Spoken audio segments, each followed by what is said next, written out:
Quero cumprimentar a todos nesta hora com a paz do Senhor Jesus. Nós vamos refletir, estudar acerca do tema o que é ser discípulo. E dentro dessa temática nós vamos abordar 7 coisas a respeito do discípulo do Senhor. O texto base para nossa reflexão, para nosso estudo é Mateus capítulo 16, do verso 24 ao 25, que declara assim: Então disse Jesus aos seus discípulos: Se alguém quiser vir após mim, renuncie-se a si mesmo, tome sobre si a sua cruz e siga-me, porque aquele que quiser salvar a sua vida, perdê-la-á. E quem perder a sua vida por amor de mim, achá-la-á. Quando o Senhor Jesus está caminhando junto com os apóstolos, ele dá essa direção, essa palavra a todos ali, especialmente aos apóstolos que ele tinha escolhido. Seguir ao Senhor Jesus é uma decisão espontânea. Ela não é obrigatória, o convite é feito. Ser discípulo representa 3 coisas. Primeiro, ser discípulo, ele é um seguidor de alguém, daquele por alguém que ele está sendo discipulado, seu mestre. Ser discípulo é um aluno, ele aprende com o seu mestre, com aquele que o chamou. E terceiro, tão importante quanto os outros, ser discípulo significa ser servo. O discípulo, ele é um ser livre para fazer a sua escolha. Veja que o texto diz: se alguém quiser vir após mim, ele não é obrigado. Mas se ele quiser seguir o seu mestre, ser discípulo do seu mestre, ele precisa fazer a escolha. Então isso é livre, o livre-arbítrio. Ninguém é forçado a ser discípulo de alguém. O discípulo, ele é um ser livre, porque seguir alguém forçadamente não é ser discípulo, mas seguir alguém espontaneamente é ser discípulo deste, porque segue, porque entende que tem algo muito melhor e maior para se realizar. E nós vamos abordar aqui 7 coisas a respeito do ser discípulo, ou a respeito do discípulo, aqueles que seguem o Senhor. No caso, nós estamos falando aqui do Senhor Jesus. Primeiro ponto: o discípulo não pode estar fora do chamado. Aquele chamado que o Senhor fez na vida dele, aquilo que Deus chamou ele para realizar. Em Lucas 13, 27 e 28, declara assim: E ele vos responderá: Digo-vos que sei de onde vós sois, apartai-vos de mim, vós todos os que praticais a iniquidade. Ali haverá choro e ranger de dentes, quando virdes Abraão, Isaque e Jacó, e todos os profetas no reino de Deus, e vós lançados fora.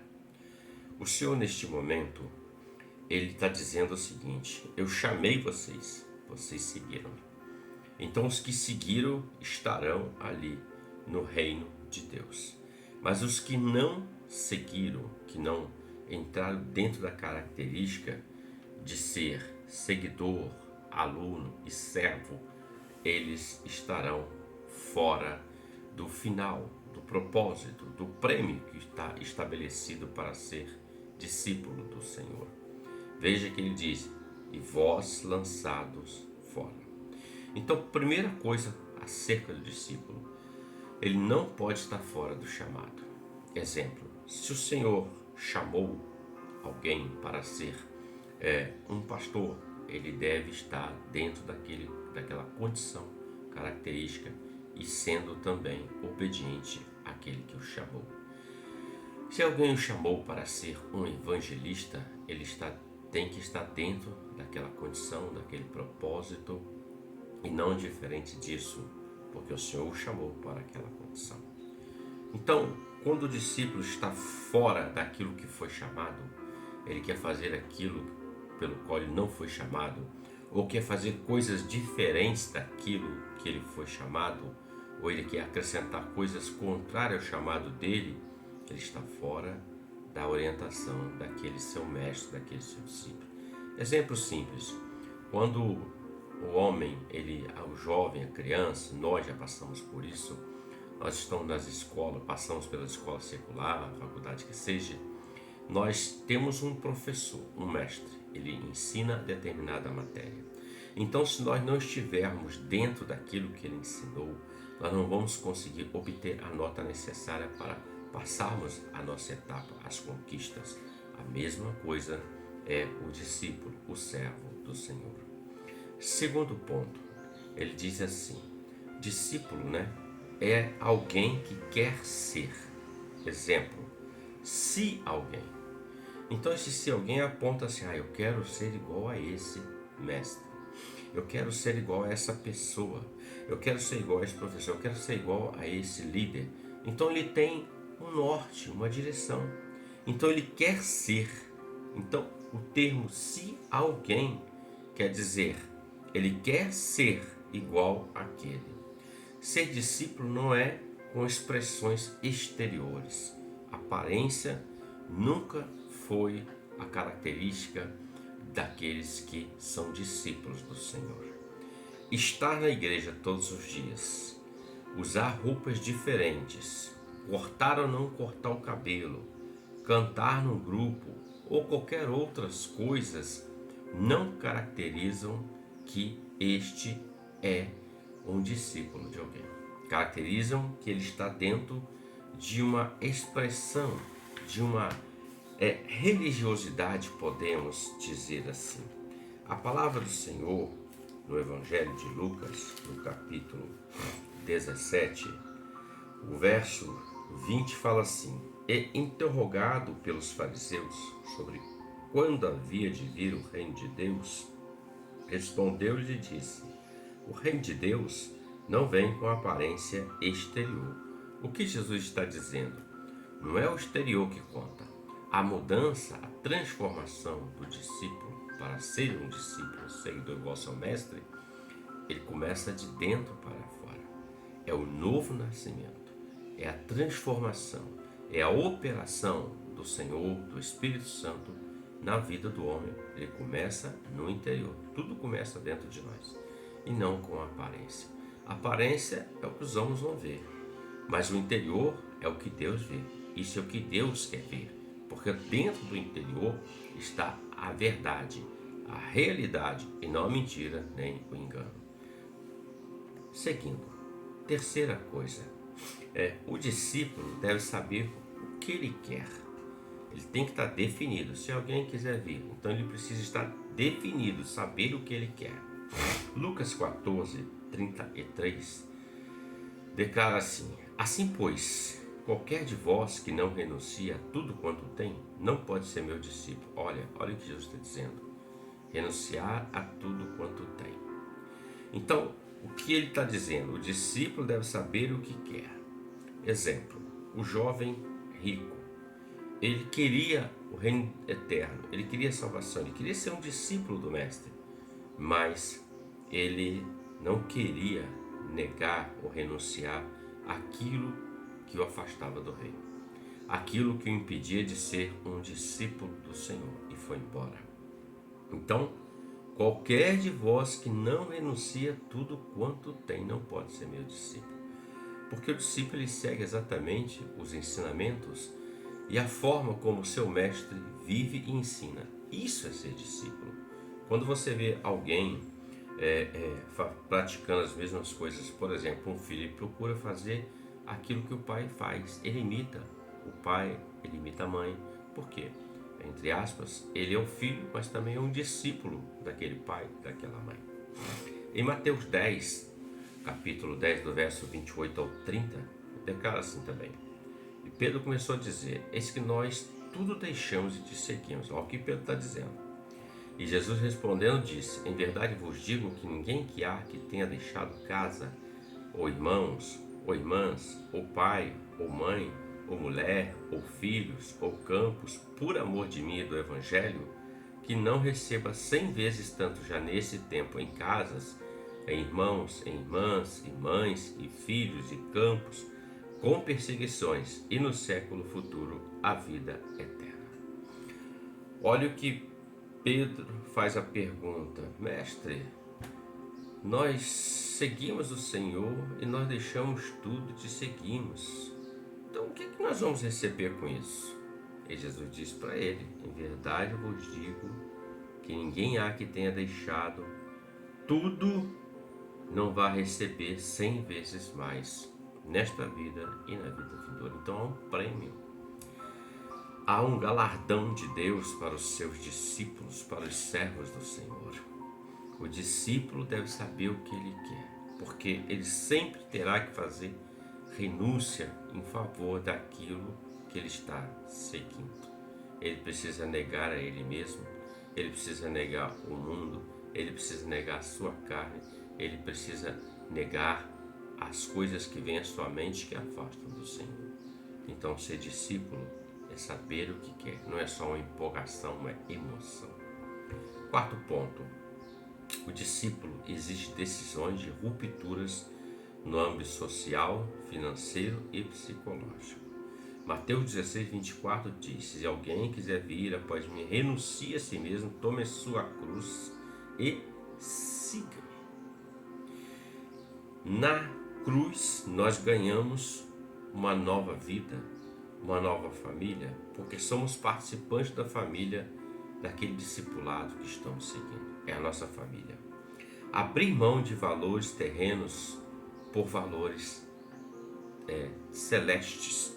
Isso é ser discípulos. Em Mateus capítulo 13,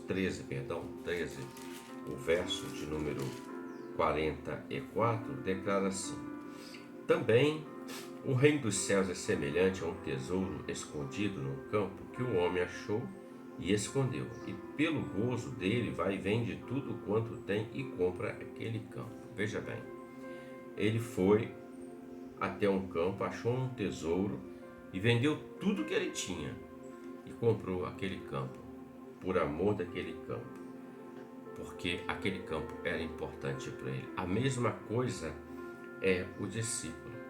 Ele abre mão, ele entende que tem algo maior, tem algo mais excelente para ele seguindo o mestre. O campo pode falar de discipulado, tesouro, o grande tesouro é a salvação. Então, o tesouro que maior valor tem nesse campo do discipulado é salvação. Nós estamos falando de seguir o Senhor Jesus. Então, o maior tesouro que ele tem para o homem é a salvação. Quando ele segue o mestre, ele se faz como mestre, ele renuncia a si mesmo, ele está caminhando para um prêmio maravilhoso que o mundo não pode dar, que dinheiro não pode comprar: a salvação em Cristo Jesus. Seguindo, quinto ponto das 7 coisas a respeito do discípulo. O quinto ponto fala o seguinte: ser discípulo às vezes implica em ter a família como se fossem seus maiores inimigos. Não estou dizendo que família é inimigo, não. Estamos fazendo uma abordagem para nos dar entendimento e compreensão. Em Mateus 10, do 36 ao 37 diz: e assim os inimigos do homem serão seus familiares. Quem ama o pai ou a mãe mais do que a mim, não é digno de mim. Quem ama o filho ou a filha mais do que a mim, não é digno de mim. Então, ser discípulo implica em ter a família, às vezes, como, entre aspas, inimigos. Ou seja, se eu amo mais o pai e a mãe do que o Senhor, logo eu não sou discípulo desse. O discípulo é entrega. Ele se entrega, ele anda segundo a orientação daquele por quem ele está sendo discipulado. Então ele fala que quem ama pai e mãe não é digno. Quem ama filho e filha mais do que ele não é digno. Ele não está dizendo para não amar. Ele está dizendo quem ama mais, quando põe em primeiro plano. Por exemplo, quem segue o Senhor, ser discípulo, ele tem um chamado. Ele compreende o chamado, o valor desse chamado. Ele entende isso. E às vezes no meio familiar, isso não é muito bem compreendido, não é muito bem visto. Alguns dizem assim, pô, a igreja sempre, é culto sempre, é Bíblia, oração. Nós temos que cuidar da família sim, mas Deus é primeiro do que família. Essa é a ordem das coisas. Primeiro Deus, segundo família, terceiro igreja. Essa é a ordem bíblica. Primeiro Deus, segundo família e terceiro igreja. Então, ser discípulo não é ser discípulo de qualquer um, ou de um homem, de um mestre, um homem culto, inteligente, de grande sabedoria humana. Não, mas é seguir o mestre, sabedoria divina, o Senhor dos Exércitos. O Evangelho de Marcos, capítulo 10, verso 7, também declara assim: por isso deixará o homem pai e mãe, uniciar a sua mulher, e ambos serão uma só carne. O que isso tem a ver com ser discípulo? Ele fala de deixar uma dependência. Quando ele fala deixar pai e mãe, ele está dizendo deixar essa dependência da qual você nasceu, você cresceu, mas não deixar de amar, não é isso. É deixar daquela dependência, é se unir ao Senhor e ser um só no Senhor. Isso sim é ser discípulo. Ele vai fazer rupturas e vai ser um discípulo aprovado pelo Senhor. Sexto ponto, ele declara assim: o discípulo, para ter a vida no reino de Deus, tem que morrer. Lucas 17, 33. Qualquer que procurar salvar a sua vida, perdê-la-á. E qualquer ou quaisquer que perder a sua vida, salvá-la-á. Então veja, o que Jesus está dizendo é o seguinte: aquele que procurar somente a realização da sua vida para esse tempo, em detrimento ao chamado, ao discipulado que Deus estabeleceu, ele está perdendo esta vida. A vida que ele está dizendo é a vida com Deus, é a vida eterna, é a comunhão com o Senhor. É claro que o homem, ele precisa trabalhar, ele vai crescer, vai estudar, vai adquirir família, ele vai trabalhar pela força do seu trabalho. Isso é Bíblia, isso é palavra. Mas o que o Senhor está dizendo é, às vezes o homem troca o reino por outras coisas. Eu citei aqui o jovem rico. Ele queria o reino, mas queria que o coração dele estivesse em Mamon. É o que Jesus disse: olha, o amor ao dinheiro é a raiz de todos os males. Ele diz: não vos preocupeis com as coisas que haveis de comer, beber, vestir, porque o vosso Pai sabe que necessitais de todas essas. Ele até diz: as aves não plantam, não cegam, mas o vosso Pai alimenta elas, e vocês são maiores do que as aves, têm mais valor do que as aves. Então o que o Senhor está dizendo é o seguinte: quando o homem nessa vida ele tem aquela busca frenética por ter, por ser, por conquistar, por adquirir, ele se dedica àquilo, mas ele esquece que primeiro é o reino de Deus e a justiça, e as outras coisas o serão acrescentadas. Ele deve se dedicar ao empenho àquilo, mas não em detrimento ao reino. Se aquilo vai afastá-lo do reino, é melhor largar aquilo de lado, porque o reino tem primazia. O reino de Deus para os seus discípulos é onde Deus cuida dos seus discípulos. Não vai faltar para você o que comer, o que beber, o que vestir. As coisas necessárias para esta vida que vivemos terrenamente, ela é temporal. Ela tem um tempo de existência, ela vai se findar para esse tempo, mas a vida eterna não se finda, é eternidade com Deus. Então, ser discípulo, ele implica, para ter a vida no reino de Deus, tem que morrer. A morte do eu, da razão, dos próprios pensamentos, sentimentos, da sua vontade pessoal. É essa morte que a palavra está ensinando. Quando nós morremos para o mundo, nós nascemos para Deus. A exemplo, quando se desce as águas no batismo, você é a pessoa imergida nas águas, ela está dizendo assim: ó, estou morrendo, o velho homem, estou ressurgindo, nascendo o velho homem. Então o que quer dizer isso? Está morrendo para as coisas dos homens, ou a coisa do homem para de si mesmo. Está nascendo para as coisas celestes, as coisas de Deus. Sétimo ponto do que é ser discípulos, a respeito do discípulo. A vida do discípulo, ela precisa e deve ser dirigida pela palavra do Senhor. Mateus capítulo 7, 24 ao 27 declara assim: todo aquele, pois, que escuta as minhas palavras e as pratica, assemelhá-lo-ei ao homem prudente que edificou a sua casa sobre a rocha. Desceu a chuva, correram rios, assopraram ventos e combateram aquela casa, e não caiu, porque estava edificada sobre a rocha. E aquele que ouve as minhas palavras e as não cumpre ou pratica, compará-lo-ei ao homem insensato que edificou a sua casa sobre a areia. Desceu a chuva, correram rios, assopraram ventos e combateram aquela casa, e caiu, e foi grande a sua queda. Veja esse sétimo ponto. A vida do discípulo deve ser dirigida pela palavra do Senhor. Não há como o discípulo se deixar ser conduzido, guiado, ensinado por aquilo que não é a palavra daquele que é o seu mestre. Se ele busca orientação, informação ou direção apenas em outros livros, se isso faz detrimento à palavra do Senhor, ele não é um discípulo do Senhor. Ele está seguindo outros mestres e não o mestre dos mestres, que é o Senhor dos senhores e Rei dos reis, a saber, o Senhor Jesus. Pois bem, queridos, ele fala nesse texto de Mateus 7 um exemplo muito claro. Ele fala de dois tipos aqui de discípulos, de dois tipos de homens, dois tipos de pessoas, dois tipos de seguidores.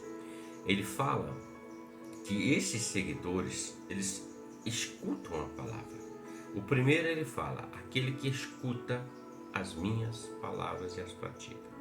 O segundo ele fala, aquele que ouve e não cumpre as minhas palavras.